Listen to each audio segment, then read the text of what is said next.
Dollar ও LC সংকটে ক্ষতির মুখে জাহাজ ভাঙা শিল্প। গত বছরের তুলনায় চলতি বছরে এখন পর্যন্ত পুরনো জাহাজ আমদানি কমেছে প্রায় 44%। এতে বিপাকে পড়েছেন এই খাতের মালিক, শ্রমিক ও ব্যবসায়ীরা।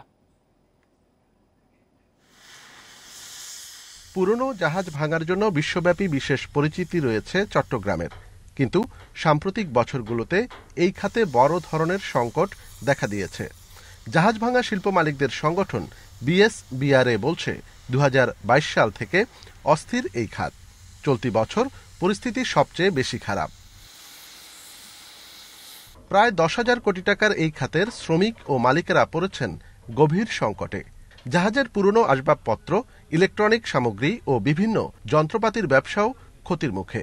ডলার সংকট, এলসি জটিলতা, মুদ্রাস্ফীতি ও রাজনৈতিক নানা কারণে এমন হাল বলছেন বিশেষজ্ঞরা। আন্তর্জাতিকভাবে জাহাজের দাম বেশি, আবার বাংলাদেশে আপনার লোহার দাম কম, এই সকল নানা বিষয়ের কারণে আপনার মালিকরা জাহাজ আনতে পারেনি, যে কারণে আপনার জাহাজ কম ছিল।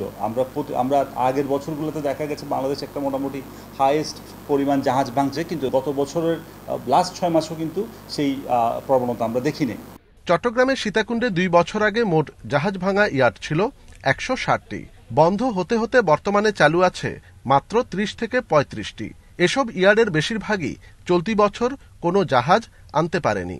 আমাদের 160টা আমাদের ছিল, ইন্ডাস্ট্রি ছিল, এর মধ্যে আস্তে আস্তে 30টার মধ্যে চলে আসছে।